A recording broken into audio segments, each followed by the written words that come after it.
Il s'est encore invité à la réunion du Conseil des ministres ce mercredi.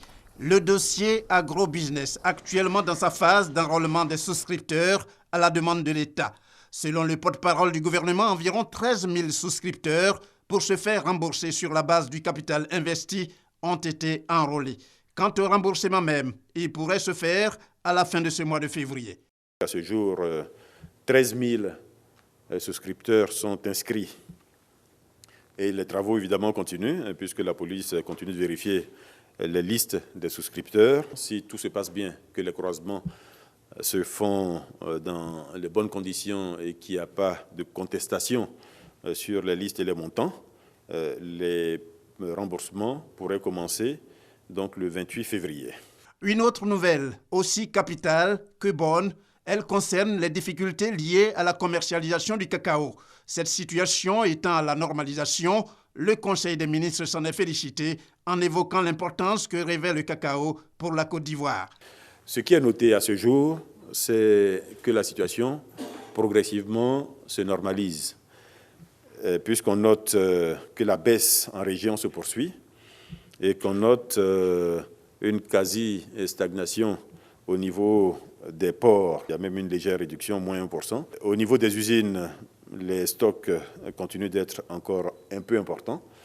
Tout cela pour dire que toutes les dispositions sont en train d'être prises et un comité est mis en place, donc présidé par le Premier ministre lui-même. Tout cela pour arrêter des mesures. Le cacao, c'est le premier produit d'exportation, c'est 6 à 7 millions de personnes qui en vivent. Et vous pouvez donc comprendre que le gouvernement se préoccupe très fortement de la situation de tassement qu'il y a eu pendant quelques semaines et que le gouvernement met tout en œuvre pour qu'une solution durable soit trouvée. Également au menu de ce Conseil des ministres, la couverture maladie universelle, CMU. S'agissant de la cotisation par personne qui s'élève à 1 000 francs CFA, l'État s'engage à prendre en charge celle des personnes dites en difficulté. La loi 2014-131 du 24 mars 2014 qui institue la CMU assujettit l'ouverture du droit aux prestations au paiement préalable de cotisation. C'est donc pour faciliter l'accès des populations aux soins de santé que le président de la République a décidé de fixer la cotisation aux différents régimes gérés par l'IPS CNAM à 1 000 francs CFA par personne et par mois.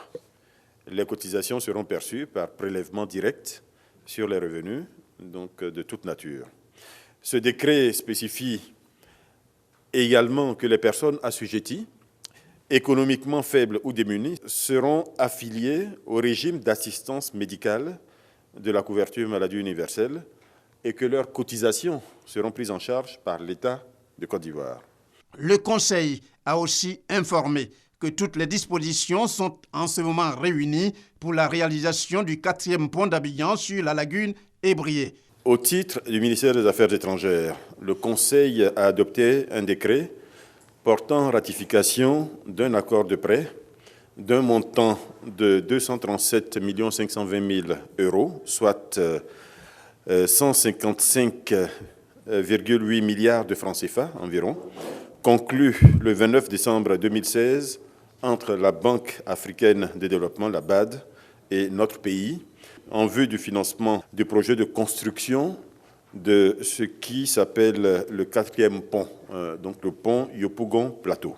C'est un projet, vous pouvez le comprendre, très important, puisque cela va permettre de fluidifier fortement le trafic en provenance et vers un quartier qui est présenté comme le plus important de la ville d'Abidjan. Plus d'1 million de personnes y vivent.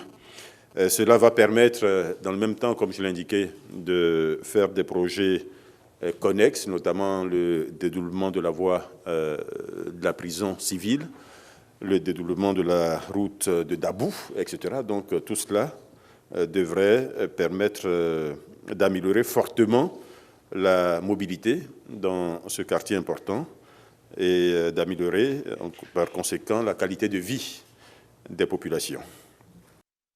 Ce pont, très utile pour sa contribution au désengorgement de la circulation à Abidjan, comme l'a indiqué le porte-parole du gouvernement, va relier Yopougon et Plateau, contrairement aux 3 premiers qui relient respectivement Plateau, Treichville et Cocody-Makori.